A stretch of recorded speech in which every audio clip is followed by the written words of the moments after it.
João recebeu ordem de escrever tudo o que ele havia visto e ouvido e enviar em cartas às 7 igrejas: Éfeso, Esmirna, Pérgamo, Tiatira, Sardes, Filadélfia e Laodiceia. Essas 7 igrejas existiam nos dias de João, na Ásia Menor, mas elas também representam no Apocalipse 7 períodos pelos quais passaria a igreja, o povo de Deus, desde os dias da morte de Cristo no ano 31 até o dia da sua volta. Por isso hoje nós vamos estudar a respeito dessas 7 igrejas, os elogios, as reprovações, os conselhos e a promessa que Jesus faz para cada período da história do seu povo.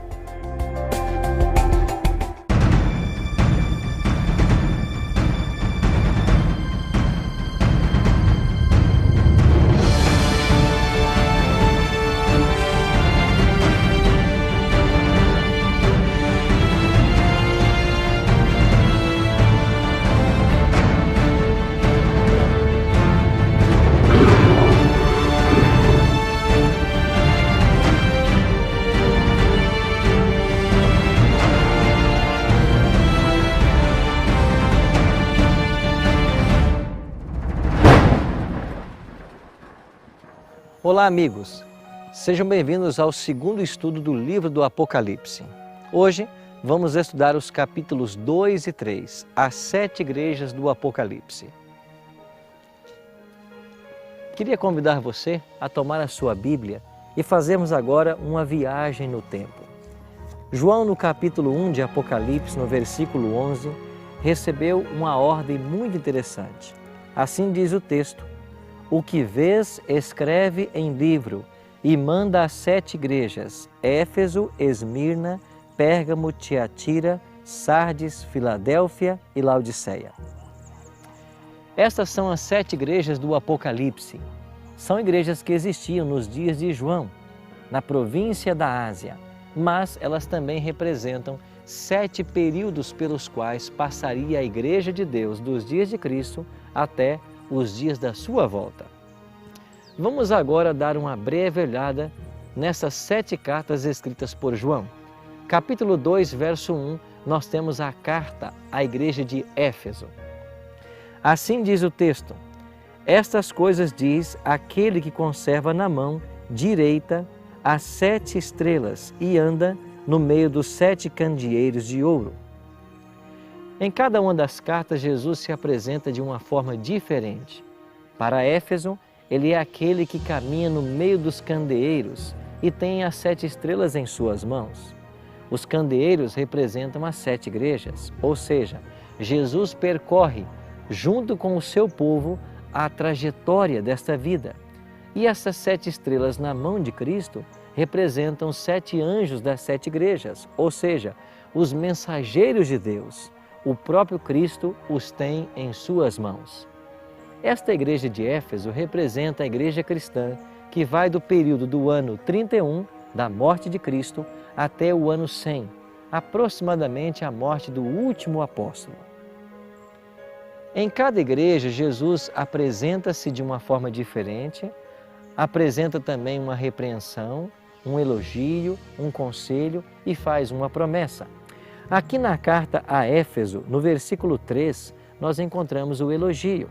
Assim diz o texto: e tens perseverança, e suportastes provas por causa do meu nome, e não te deixastes esmorecer. Ao pensarmos nos cristãos de Éfeso que suportaram as provas, logo nos vem à mente Pedro e Paulo, que foram levados para Roma, sentenciados à morte, e finalmente exterminados, mortos, por causa do amor a Cristo. A igreja de Éfeso fala para nós de um período de pureza.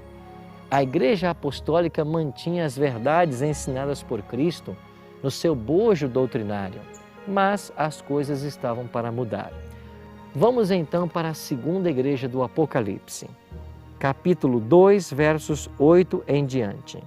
Ao anjo da igreja em Esmirna escreve: estas coisas diz o primeiro e o último, que esteve morto e tornou a viver.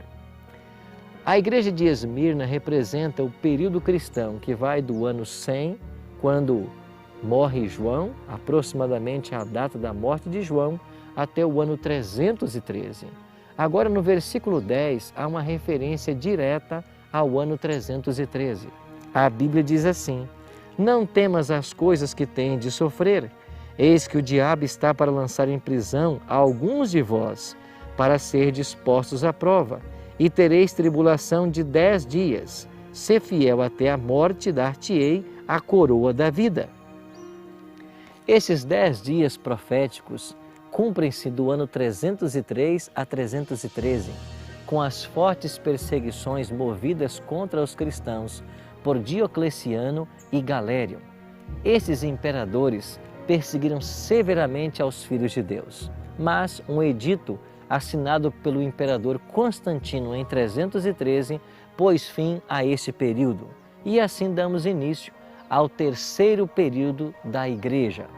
Chegamos agora à Igreja de Pérgamo. O versículo 12 nos diz assim: estas coisas diz aquele que tem a espada afiada de 2 gumes. Ao vencedor, dar-lhe-ei do maná escondido, bem como lhe darei uma pedrinha branca, e sobre essa pedrinha escrita um novo nome, o qual ninguém conhece, exceto aquele que o recebe.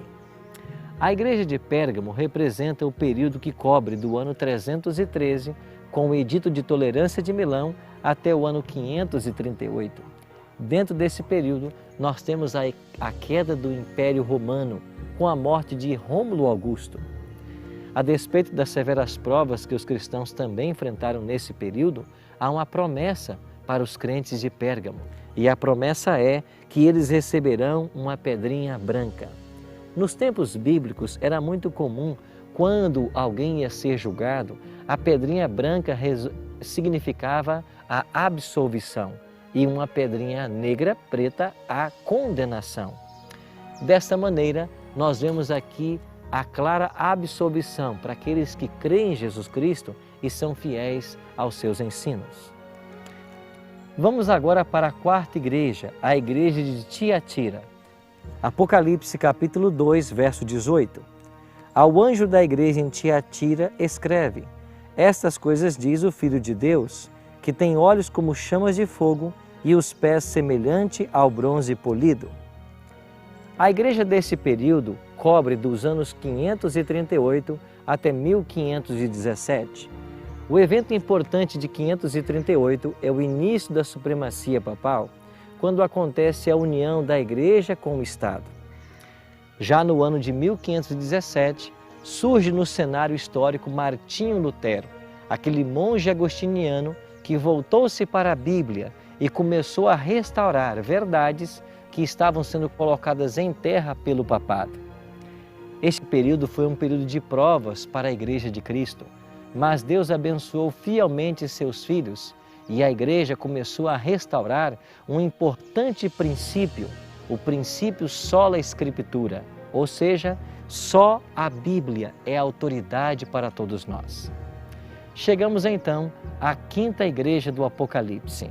Vamos ler juntos o capítulo 3, verso 1, a igreja de Sardes. Estas coisas diz aquele que tem os 7 Espíritos de Deus e as 7 estrelas. Conheço as tuas obras, que tens nome de que vives e estás morto. A igreja de Sardes representa o período que vai de 1517, com a Reforma Protestante, até 1798, ano em que o Papa Pio VI foi preso.